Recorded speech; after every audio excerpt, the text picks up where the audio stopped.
Hi, y'all. Welcome to the Knit+Sip Podcast. I'm Kate. Sarah. Thanks for joining us in this new year. We're going to give you a little bit of a preview of what we're working on so far in 2025, maybe help you guys set some of your goals, and also wanted to talk about a lot of people's goals I've heard about is to decrease their stash. I don't know if that's definitely, I think maybe one of your goals too. And so we've got maybe a few ideas for you along those lines as well. Yeah. What are you working on, Sarah? So some more of my long-standing website. Finished all of my previous, deadlines, I guess. So for other people in my life. So I finished my aunt and my uncle's sweaters for when they go to Norway. They leave this weekend.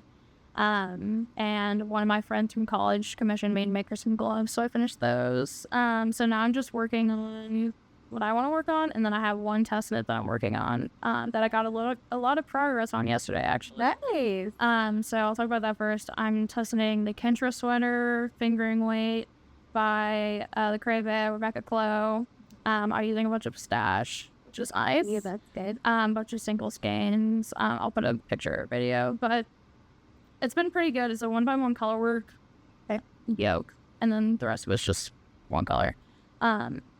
But yeah, that's been pretty nice. I think the test knit's due like mid-February.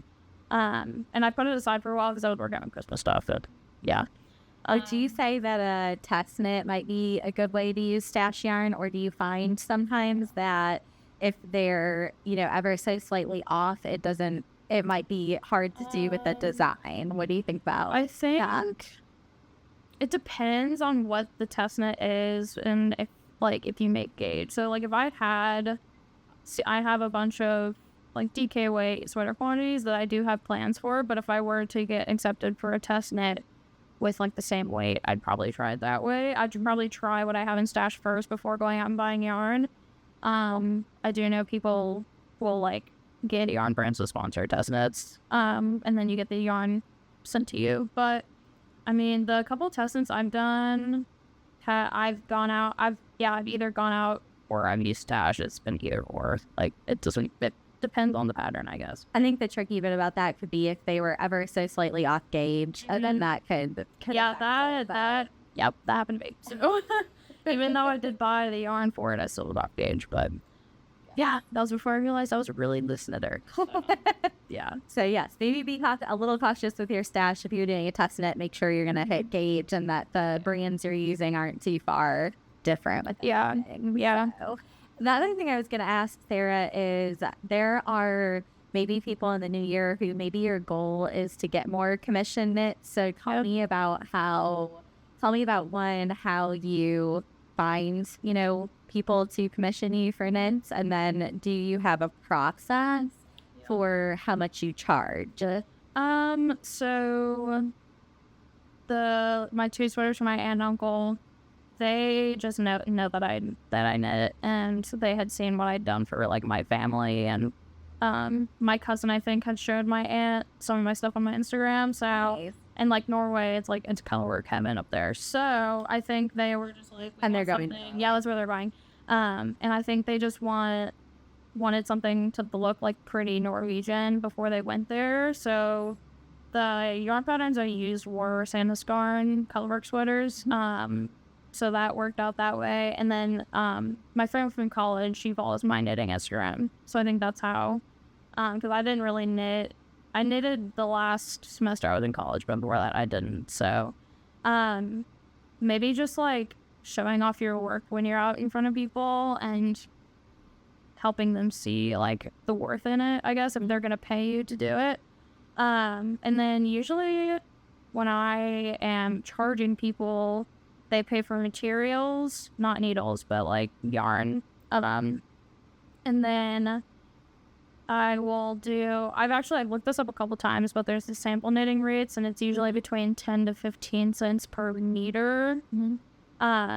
And it also varies based on complexity of the pattern. Right.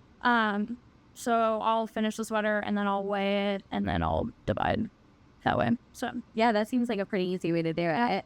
I think that another way could be getting connected with the yarn shop, because I do have people who come in and ask me if I will do things for them, and most often it just doesn't fit into my work schedule, so I most often say no. But it definitely even helps me to have somebody who I can say, oh, I can't, but let me put you in touch with somebody who would maybe be open to a commissioning. So showing off your work either in person or on Instagram, getting connected with the yarn shop. But if you're going into the new year wanting to accept commissions, definitely making sure that you have a way to accurately show somebody what you're going to charge them, because I think a lot of people unfortunately don't realize the value of good yarn, the value of your time, and everything that goes into it. So be prepared with a couple of those things, and if that's maybe one of your goals this year. Yeah. And the way that I figured out those rates is there was a couple yarn sites that had like a page that said what they charge, or then what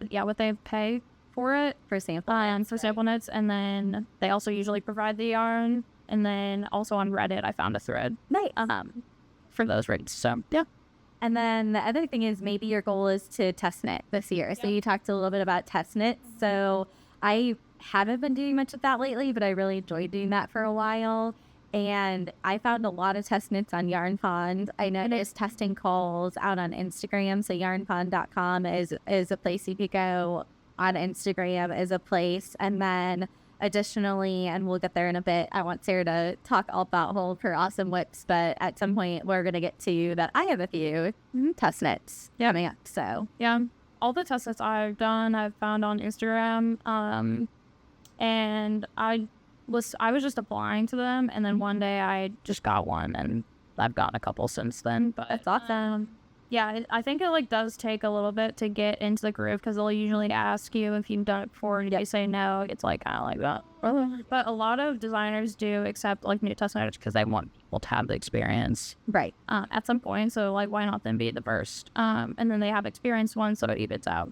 But yeah, I guess I'll go to my next one. I also did a lot of progress on my Miles shirt jacket, which is with unspun yarn held double. It's from New to Den yarn. The colorway is Laka. Figured that out because I bought more of it because I needed more. But it's a cool name. Yeah. It's a Swedish brand, so they're all like the Swedish names. But it's like green and pink, but from how far away it looks brown. It's really cool. Nice. But I finished the sleeves, and I'm actually gonna steek it. So I joined the round. But can you show us? I can on the video. Yeah, I can show you. Not necessarily this video, but I feel like that was one that got a lot of interest. Once I'm to that point, I'll take a video of it. While I'm doing it.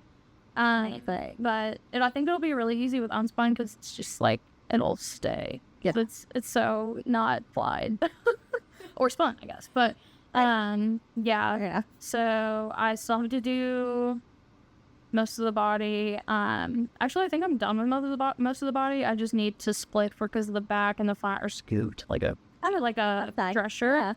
Cool. So yeah. So once I'm done with the front two scoops, I can steek the middle if I want, and then I could do the back if I wanted. But I think I might just do the whole thing and then steek it.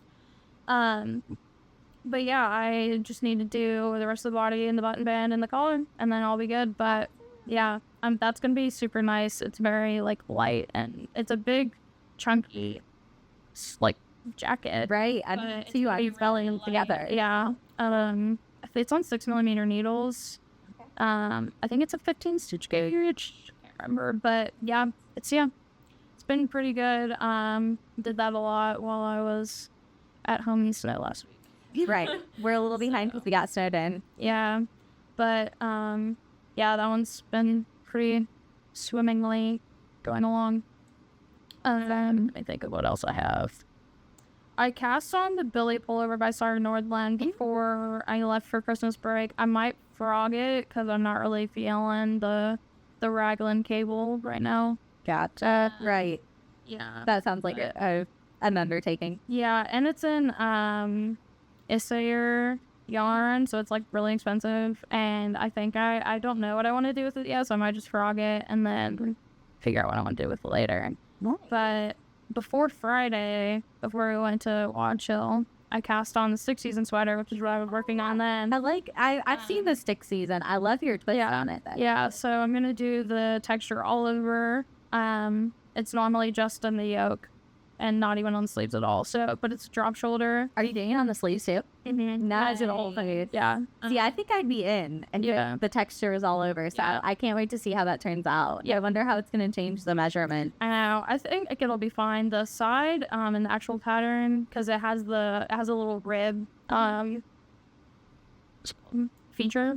I don't know, design that element and the back yoke, because you just increase in the back yoke and then go down and then you pick up and then work the front two and then join. But it's here and then along the back, and that also continues down the body. Nice. But yeah, I think I'm knitting it in 80 wool and 20 cotton from Green Mountain Spinnery. Cool. So I'm having it to be a nice little spring sweater. It's a DK weight, but Rebecca Clow, this is also by Rebecca Clow. And she also is a really loose knitter, so I usually don't have to go down needle size for her pattern. That's just nice. Knit. But yeah, that one's going pretty well. I'm on the body now. So after starting on Friday, I have a problem. But I like the way it looks. Yeah, no, I'm excited. The yarn is actually, it feels very dry. Which makes sense. Yeah, because I think it's just because it's funny, and that's how you described it. Because when I saw it in person, I was like, "Huh, that looks." I don't know if dry came to mind, but texturing it, dry. No, it's definitely very dry. But I think blocking will be definitely really nice, because like I know I'm sure it's gonna be good. I know a lot of Green Mountain Spinnery. I have some of their yarn from when we went to Rhinebeck, and like their other even 100% wool yarn, it feels very dry, but I know a lot of people say that it's really good after blocking. Awesome. Yeah, I got that when I was in Vermont. We went to the mill. It was nice. Yeah, so cool. Yeah. So we didn't get to tour because it was kind of last minute, and we went, I think, probably like an hour before it closed. Oh yeah. Okay. So, but yeah, it was nice. No, it was fun. And they have like some, like ply-ins. So they have like little mini skeins of either stuff that isn't like as high quality as they want, or like they also have cones of ends, like when they're flying, they have extra in one versus the other. So they tie them together and make cones out of them. So they have a lot of knots in them, but it's like a full cone at they're very discounted. So I got some of the mini skeins of like the not as like per their quality standards. Okay. And it was like maybe 25 cents per like half ounce or something. It was I don't know what the exact was, but it was pretty cheap. And then I just got cream. It was undyed from 100% wool. So yeah. I'm trying to think. I'm working on some socks as well. I'm trying to I went through my sock yarn stash and picked up 12 skeins. Yeah. Oh my god. And I picked up 12 skeins. A lot of people are doing this. I mean, you used it. You just you worked it out. I thought you meant you're already through. I went through. I was like, whoa. No, I went through my stash and looked at all my sock yarns, and I was like, I have a lot. And I saw, so Malik Fairness was probably the first person that I saw do it, and then I know Marley Knits also did it, but you go through your yarn stash and then you choose 12 skeins, and then you like determine which one you want to do per month. Nice. And then you just go through it. So I can do socks in a week if I really am super into it. So I cast on some socks for Christmas Day. Those are the ones I'm working on now. I finished one of them, and then I'm on the other one. So I feel like I'll probably finish those by the end of the month. But it's yarn I got at Rhinebeck. It's dark teal with Selena. Yeah. So that's cute. That's from Why Not Fibers. But yeah, so those are really my main whips, I think. Oh, I also started a Feels Right tee by Lily Kate France. I like her designs, but I'm not sure if I'm familiar with that one. Yeah, it's just a set-in shoulder t-shirt. Yeah, but I'm using for all cotton merino. Nice. Yeah. And that I did have to go down. I think it calls for a 3.25 millimeter, and I had to get down to a 2.5. So, yeah. And then the Monday sweater that I just finished calls for a 4 millimeter. I had to go down to a 3 millimeter. Okay. So, yeah. But at least I figured that out. It's really well done. Yeah. And I love the color. Yeah. Claret by Knitting for Olive. It was so pretty. Yeah. Definitely put a picture. Yeah. I think I might end up lengthening the sleeves a little bit. They're like they're bracelet length on me, and I keep on like wanting to pull them down, so I think I might lengthen them like an inch. But I think those are my main whips. And I think you maybe have worn this before, but Yes, remind all the us time. what you're wearing. This is the Olga sweater by Tina. Yeah. And back to the plans thing, I made myself an Excel sheet of like the general title of the project and then the yarn I'm going to use and then like an inspo pic. Nice. And one of my plans is to do this, but with the Traveler texture from Andrew Murray, where it's like the horizontal rib kind of. That's cool. But with this pattern and no stripes. Okay. So, nice. But Drew's mom gave me some yarn for Christmas. Or I think it was his grandma. We did a Secret Santa thing, and I forget who actually it was from, but I think it was from his grandma. And Knit+Sip sells their woolly Andes worsted yarn on Amazon. Oh. And it was through Amazon, and it comes in 10 packs. So she sent me a 10 pack, and I'm going to use it for that, I think. Cool. So, yeah, because I love the fit of this entire switch. So your Excel spreadsheet, is that projects you want to do or projects you're currently doing? Both. I have two pages. So one page is my WIPs, and then one page is like larger blocks with pictures and what I'm doing in it. Do you have your stash categorized in there? I stash I can see it, so I'm not super concerned about like actually inventorying it based on like grams or meters or anything. Makes sense. Yeah, I mean, I could see the benefit of doing it if you have like a ton of stash, but I think generally I have it in a closet in my guest bedroom in my parents' house, and I can see it all. And it's not like it's super deep, and if it is deep, but I can't do it very high because it'll just get stuck together and I can't see it. Right. So, makes sense. So I can see most of my stash. So if I want something, I could just figure it out that way. Yeah.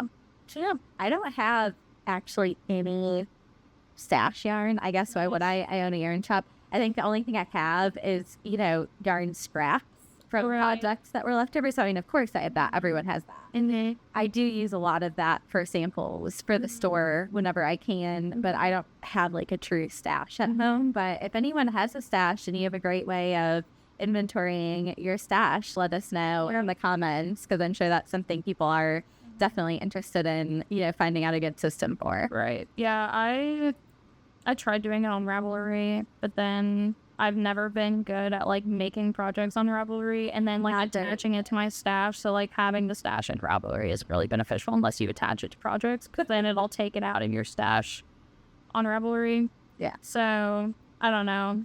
That's why I started making this Excel sheet, because I was like, I'm not a huge fan of the way that Ravelry is set up in the project form and like being able to see, because you can't edit, like you can't look at it all and edit each one of them at the same time. So that's why I made this Excel sheet, and I think it's just easier for me because the app is not very good at that either. But on desktop, it's great. But yeah. So. Yeah. I know people use Stash to Go. I don't really use it. I think there's maybe a couple of different ones. So definitely let us know, because I'm sure there's people interested. Yeah. Yeah. What you got?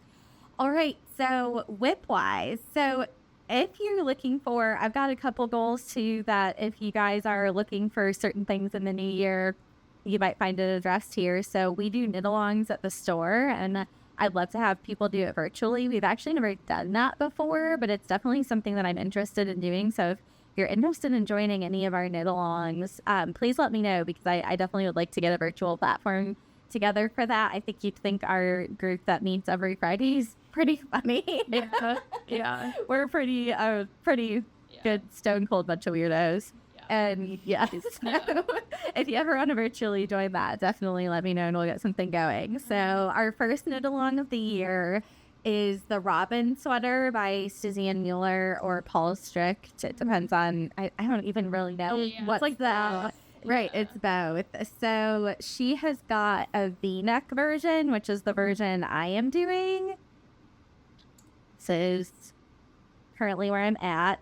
It's a dolman sleeve. Either version you do, the V-neck or the mock neck, is a dolman sleeve. I don't know if you have any dolman sleeve sweaters. I really don't.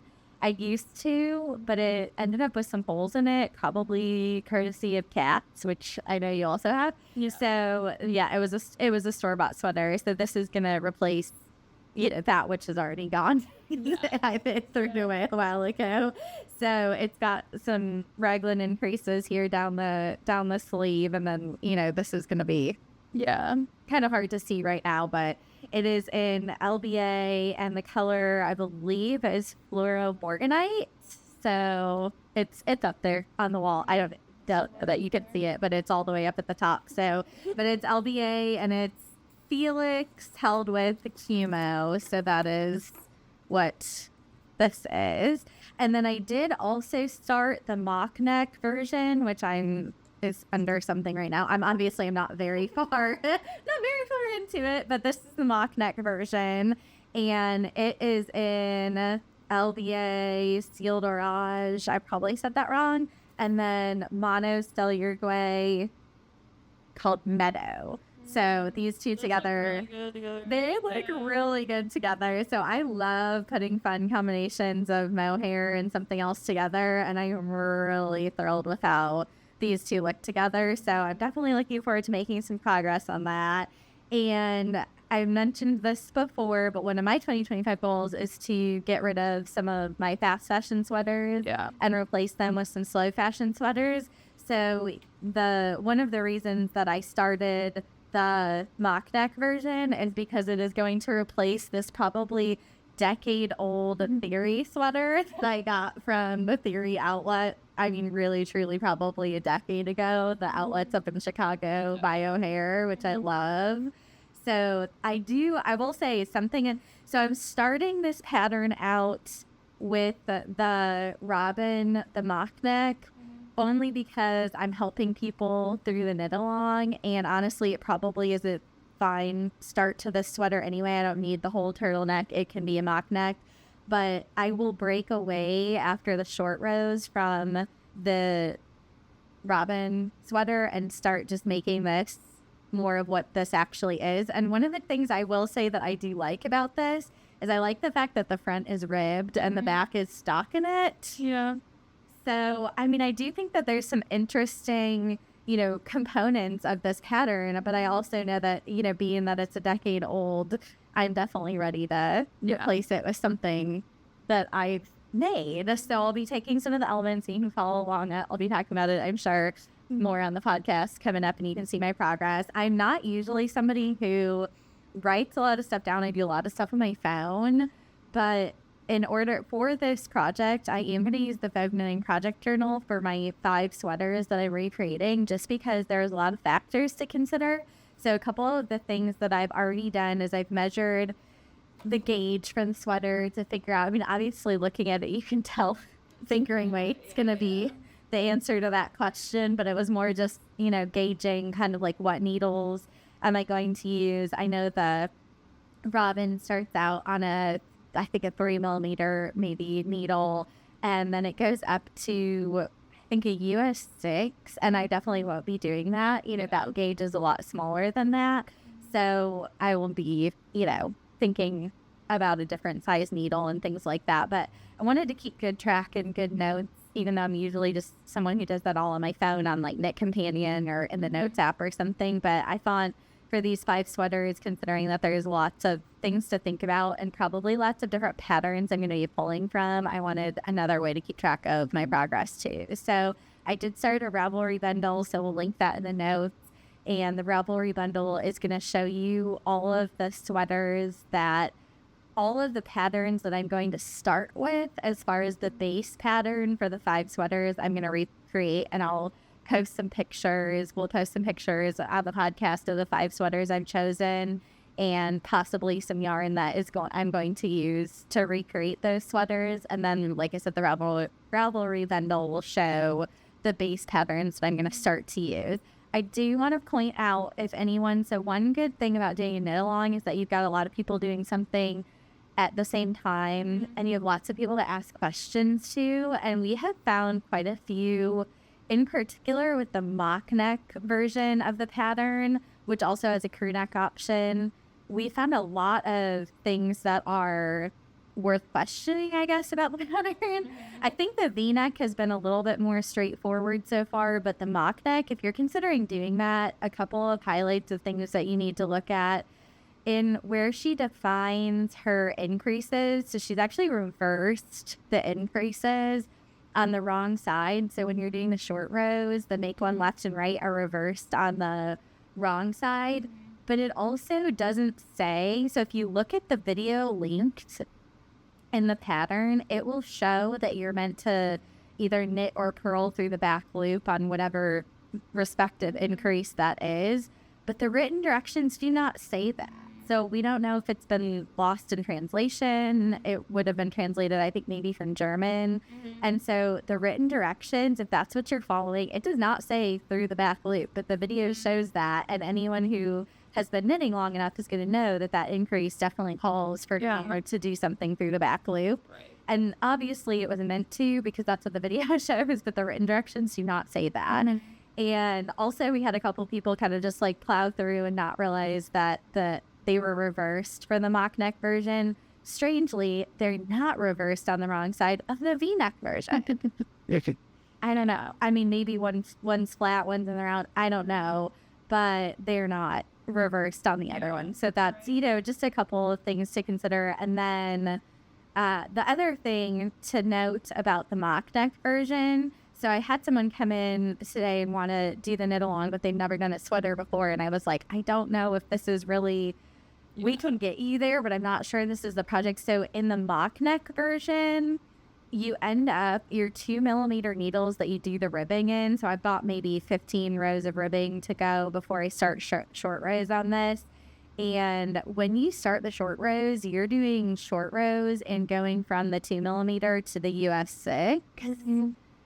So you've got like 4 needles going at one time, and you have to figure out so I've told people, put a stitch stopper as soon as you turn your work. And so there's just a lot of nuances with the pattern and things like that, things that maybe weren't called out. So if you're considering the robin and you haven't really done a sweater before, it may be something that's a little bit more advanced than what you might want to take on, especially if you don't have someone to readily ask questions to and run things by. It's been great because a lot of people have just been coming in and sitting here and they're like, I'm going to get through this whole section of this, and they'll sit and we'll all work together. And so that's been great. If you don't have that and someone to ask questions to, it might not be something to take on. So just a couple notes on that pattern. Our next knit along, should you be interested in joining the one coming up, is the Salty Days sweater, and I'm pretty excited about that one. Are you gonna end up doing that one? Probably not. You don't want your plan. I just have something hard.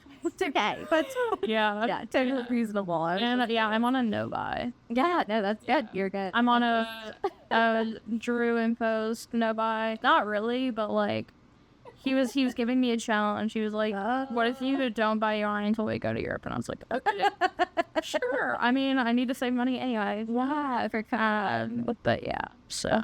Yeah, totally. That is my stash. So I know, good goals, good goals. Oh, so a point about stash too. So I know a lot of people have been using stash for the stripe pipe sweater. I think that could be a good one. Yep. I also am partial to, if you're going to use your stash for a sweater, which sometimes I do or don't want to do that, only because I don't know how the yarns are going to necessarily mesh together. So sometimes I'm hesitant to use that for a sweater. I know a lot of people have, and it turns out great, but I'm also if I'm going to invest that much time and energy into a sweater, I want it to look really the way I want it to look. And doing something like that where it's a whole bunch of stripes, it would have to look a very certain way for me to be happy with the look of it. Yeah. Just me personally to wear it. I think what people create is awesome. I love what everyone's done with it. I'm not sure it's for me. So I'm more partial to a fade. Yeah. So if I'm going to do a sweater and I've got some yarn left over from some projects before, and I have a couple of yarns, some LBA yarns that I used for the luminous tee. So when I did my luminous tees, I made 2 of them. And unfortunately, the size I made, it's you were here when you got into a second skein of yarn. So it's basically your shoulders. And so I do have a couple of skeins of similar yarn left over from my luminous tees that I'm definitely considering what kind of a fade I can do this year with that. And what I think I would do, I mentioned that I like to put mohairs together. So what I think I would do if it was a fade is I would use the same mohair. So maybe the only thing I would end up having to buy is a mohair, and I would fade it with the same mohair throughout so it blends it a little bit. because I'm definitely not necessarily a really vibrant, like, well, I mean, okay, my robin's really, really vibrant, but it's one color vibrant. It's not a whole bunch going on, and not a whole bunch going on kind of either. So. Yeah. But if you do have stash yarn or leftover scraps, a couple things that would be really good. So the episode I did before this when you were in Vermont was the 4 bite-sized projects. So that would be something you could use for those other options. So what I'm wearing, this is a pattern I designed. I've always been kind of partial to the RBG color look. Yeah. I think they're really cute.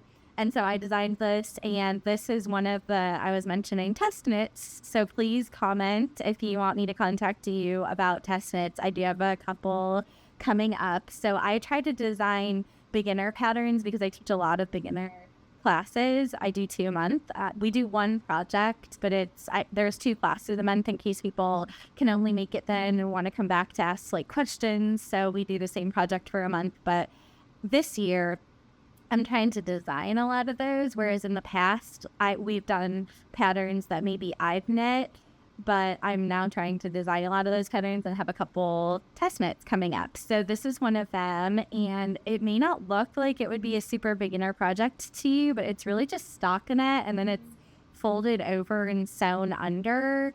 And then this is just a picot bind off. So there's nothing special about this. It's just a certain way that you bind off.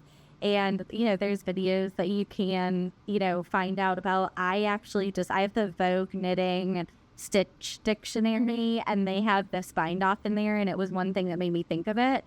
So, again, it's a pretty simple bind off. The rest of this is literally just you knit 1 row and purl 1 row for the stockinette part, and then the bottom, there's a couple rows of garter stitch, which is knit every row. I think possibly the hardest part of the whole thing would be the I-cord.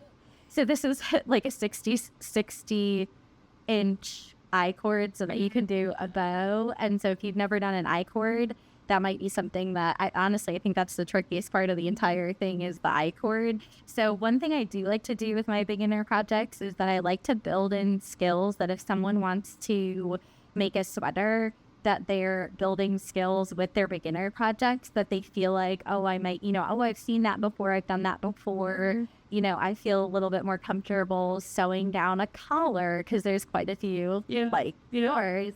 Sewn down collars, or I've seen the picot bind off, or there's an I-cord. Yes, I know what that is. And so I like to build those skills. It might challenge you a little bit, but I do like to build those skills into the beginner projects so that you're not like me and take 6 years into your knitting journey to make a sweater. Yeah. So, this is one of the projects that I have ready to test. This one is another one. It's a really slouchy beanie. It's kind of like, maybe you guys have seen these in stores. They're a dime a dozen in stores. This kind of similar where like you've got a garter stitch and a rib. And so I decided I wanted to do a slouchy version because I really didn't have a slouchy hat. And when I was helping someone find a pattern for a slouchy hat the other day, there were some good ones, but we weren't in love with any of the ones we found. And I was like, well, I can make one. Now, this is going to be more of like an intermediate knit because there are German short rows in order to make this true garter stitch instead of reverse stockinette. Oh, okay. So if anybody, there's an end that I need to cut off here. That's what that is. If you're looking at that and thinking, what is that? So I did a version of this that I would say is more of a true beginner pattern, that this is actually just reverse stockinette. But, and I guess I knew this, but it was cool to kind of see it, is that reverse stockinette is going to give you a very different look than an actual garter stitch for most people. So reverse stockinette is really going to look a little bit tighter because it really is just your stockinette on the other side, and this being that it is truly a knit every row is going to give you a little bit of a different look. So I've got this hat ready to be tested. And like I said, this is maybe more of like an intermediate type pattern just because it does have German short rows. Or if you're, or if you're wanting to take that on, that's awesome. And, good way to try it out. And basically just let me know, the good thing about testing things like this and this is that there's not really different sizes. So it's not like you're, necessarily testing it. You're more testing like, did I write the pattern in a way that makes sense to you when you read it? You're not necessarily testing for a lot of different sizes like you would be for a sweater. So this could be something good for you if it's your first test knit. And then what I do need to do is I've made my son the hat that is just the reverse stockinette version of this. But I didn't write the pattern up. It was something where he lost the really cute waffle knit hat that I made him at school. And I was like, oh, dang, I need to get him something for this cold weather. And so I just really quickly like whipped up that hat, thinking eventually I might want to write the pattern. What did I do? So once that one gets written down, that one will be ready to test too. And then I've got several more beginner patterns coming that could be fun little test knits if you're getting ready to take that journey this year. Yeah. So those are my recently finished objects and my WIPs. I don't have maybe as many WIPs going on right now as I normally would, just because I'm kind of in that designing phase for the beginner projects. But I'm really looking forward to getting into the Salty Days sweater. So yes, I'm looking forward to finishing up my robin here. We're aiming to be done with that at the end of this month. I don't know that everyone will be, so it will be the first couple weeks of February when we start the Salty Days. So definitely please comment if you want to join in virtually for the Salty Days knit along when it comes up in probably the middle of February. Yep. I think I also am like, I think I want to make it a goal to maybe not like design, but like make a sweater not using a pattern based on just like, I mean, I guess designing it, but I don't know if I would ever like publish it, but like Right. based off my gauge, the yarn I'm using, yeah, just design it myself. That'd be really cool. I don't know what I would do, but I have this it's a Japanese stitch dictionary. Mm-hmm. I think I have Yeah, I got it at Barnes & Noble. my best friend got it for me for my birthday several years ago. So I think I'm gonna find something in there and use that just like for fun. It's probably gonna be a bottom up drop shoulder, but Yeah. I think what's going to be cool about these sweaters that I'm recreating this year is that I'll be kind of doing that too. I'm definitely not going to end up publishing, I'm sure, any of those patterns, but it will be really cool to take pieces of other patterns and just kind of see what I like and see what I can create with that. So I definitely think we'll be taking that journey together too. yeah. I think it'll be fun. It'll definitely test my math skills after not taking math for a couple of years. I took math. I'm not sure it helped. Yeah. But my brain does work in Excel. Yeah, so that actually does help. But the Excel numbers are fine. It's when they escape off the spreadsheet that I panic. So yeah, Excel will be my best friend. Yes. Same. I have actually written up a pattern. I never did publish it, but someday I will. And I graded it too. And I even had somebody like tech edit it and everything. So someday maybe I'll publish that. It's actually a children's pattern. But I actually found, going into it, I did a bunch of research on like, well, what's really the hardest part of pattern designing? And a lot of people said grading, but because my mind works in Excel and I worked in data for so many years before this, I think that part I was actually like, oh wait, it's really, that's how you do it? Oh, I can make it equations. Do this for me? Oh, I am in if it's an Excel equation. So yeah, I was actually like, oh, the grading part was fun. I think it was just making sure that the pattern made sense, and that's the biggest reason I haven't published it, is because I'm like, I have to go through all the tech edited notes and everything and make all those adjustments, and of course then go through the whole test net process. But it is a cute pattern. Maybe someday I'll get around to publish it. Yeah. That'll be fun. Yeah. So, well, we'd love to hear what your all's goals are for this year and how we can help make some videos to maybe support, what your goals are. If there are certain things you want to see us, do, like certain things you have questions about, maybe pattern recommendations, things like that. So definitely let us know. Yep. Thanks for tuning in. Cheers. Cheers, guys.